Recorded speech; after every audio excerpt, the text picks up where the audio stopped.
So this little doohickey here is my new best friend. It is a heart monitor, and it's going to tell them if I have irregular heartbeats. So let's talk.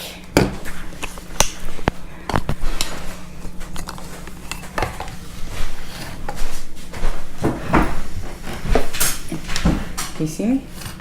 Yes, no? So let's talk a little bit. As you all know, I was really huge. I'm still really big. But in '98, I had radiation for Hodgkin's lymphoma. And in 2000, I had chemotherapy for Hodgkin's lymphoma. Thought I beat it. Well, it might end up having the last laugh. So what happened was Sunday, you all know I had the stroke. I went in with, the ambulance came and picked me up off the bathroom floor, basically, which those poor guys got to work out. When I left this house, I seriously thought I would never see it again.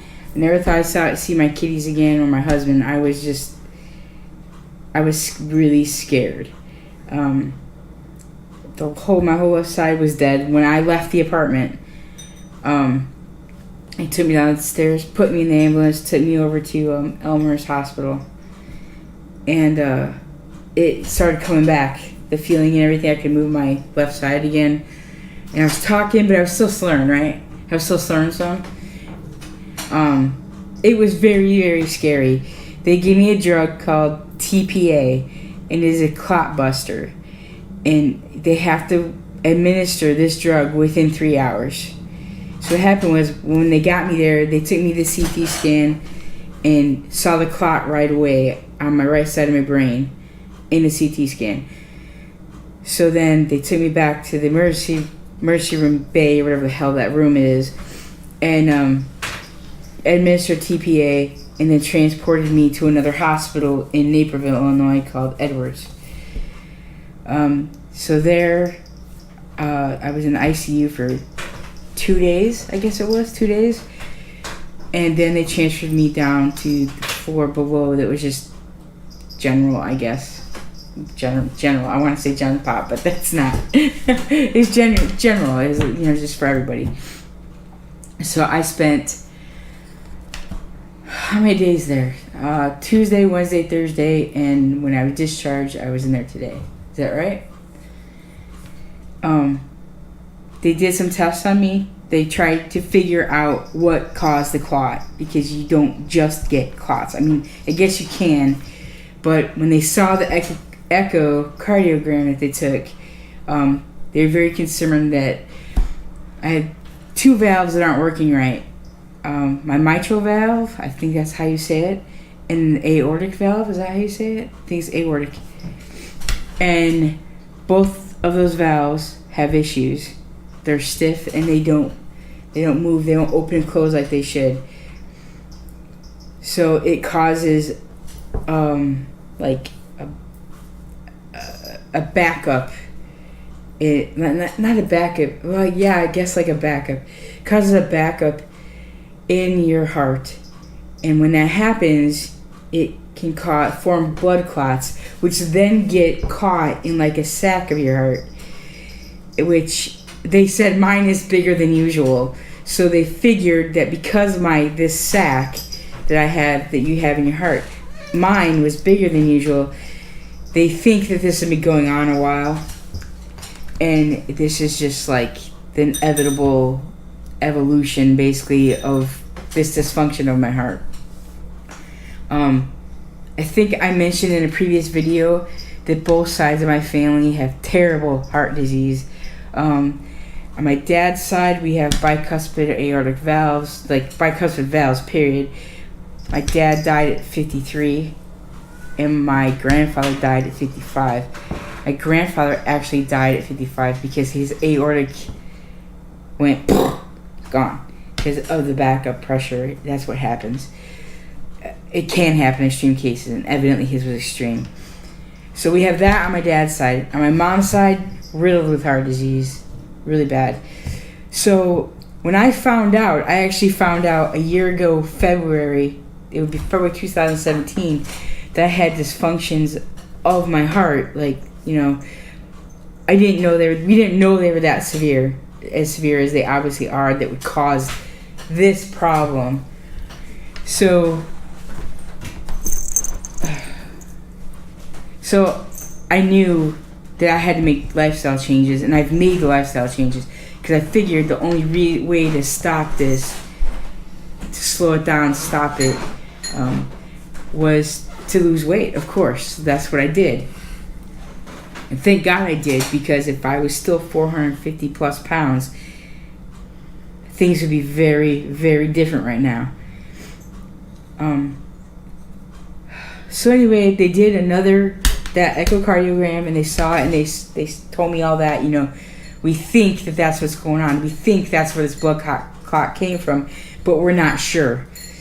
Their suspicion was there was a blood clot or an infection in my in the heart.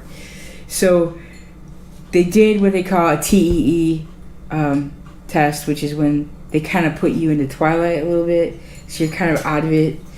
And they put a scope down my throat so they could look behind my heart and look at the valves. So they did that, and they found that there was no clot, and they didn't see any what they call vegetation being a infection. So we still don't have, as of right now, we still don't have a clear definition of what is going on with these clots. We have a suspicion, but we can't prove the suspicion as of right now. So the reason why I was in there 2 more days than I thought I was going to be was because we went through a whole rigmarole with the insurance and everything. They wanted to put a chip in me to monitor my heart, but the bottom line is I just can't afford it. The insurance pays 80/20, but I'd have to pay on my end $140 a month to have this chip. So we just decided we can't do that, so that's why I ended up with this. But the part that I'm gonna tell you guys is when a doctor came in to see me yesterday, which was Thursday, he told me, I couldn't figure out why your valves are the way they are. So I went through your history, and I see that you had radiation therapy in '98, which I did. And he says, I am pretty sure that is what has caused your valves to be in the condition they're in. So this whole time, I'm beating myself up bad about, you've done this to yourself, you know, what have you done, da-da-da-da, you know, that's going through my head like almost on a daily basis. You know, I've done this to myself. This is my fault. I've done this. I've fucked myself up, excuse my language, but I fucked myself up, and now I'm paying the price. Which, in the reality of it, yes, my weight may have exacerbated the damage that was already done, but the bottom line is the radiation fried my freaking heart up is what happened. I have other problems from the radiation. My eyesight, like out here, peripheral, isn't real good on the left eye. They told me that was probably from the radiation when they found it. I have bad regurgitation, like acid reflux, which I still have to go get checked out and like totally have checked out, like the scope down the throat and all that. They're telling me that is probably from the radiation because it fries up that little, where your stomach and your esophagus meet, it kind of fries up the little flap or whatever you call it. So that tissue isn't as pliable anymore. It's more fibrous, which is basically what's happened, the way I understand it, to the valves in my heart. So yeah, that's what I'm dealing with. This stroke could happen again. I'm on blood thinners right now. I'm on blood thinners and I'm on aspirin. That's going to be for a while. Probably the rest of my life. So, yeah, that's where I'm at. Thank God that Mark called 911 when he did. Thank God they got me there fast. Thank God I had a doctor that said, we need to do this TPA. And then when I said, wait a minute, you told me no first and now you're telling me yes, why? Took the little bit amount of time to explain it to me while I'm sitting there, chewing on my tongue basically. So, because I wouldn't have done it. If she didn't explain it to me, I wouldn't have done it. So I had an awesome team that took care of me from the minute they picked me up off the floor in my bathroom to the minute I came home. Awesome. Everybody was just amazing. I can't thank them enough. And Wheels wants to see everybody. Say hi, Wheels. Say hi, Wheels. That'll take care of him. He'll go away now. So it was a miserable time in the hospital, I have to say. I'm very blessed to be alive and not be messed up. But I mean, look, everything works. I can talk. I'm not drooling. It's great. I'm very excited that I'm alive and I can function. That's great. I have noticed since coming home that maybe my balance isn't as good as I thought it was. I'm kind of a little tipsy-turvy a little bit. But I'm expecting that to get better as time goes on. I look like a pincushion. I have pin marks and needle marks all over me. You see, I'm bruised everywhere. This is where, when I fell, I hit the sink. Can you see it? Yeah, when I fell, I hit the sink in the bathroom, and I'm pretty bruised.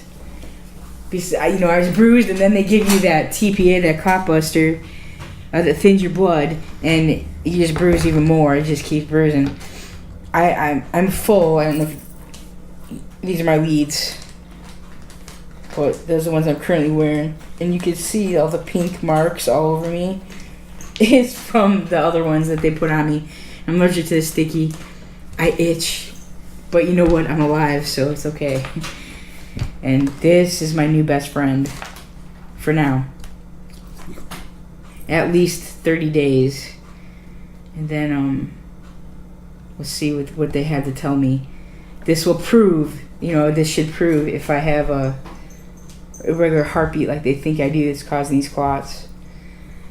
So yeah, that is the story. That is like then and now of what's going on and why. And like I said, I'm sure it's not all from the treatment, the cancer treatment, but we're pretty sure that's what started this with my heart.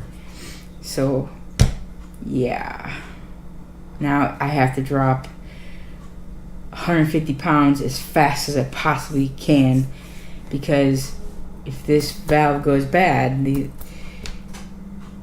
they don't do valve replacement or anything like that if I should need it in the future, which, I'm 43. Yeah, I might need it in the future. They won't do it on a fat chick. So I have to lose as much weight as possible, as quickly as possible. Because in my eyes, I don't know what's going to happen.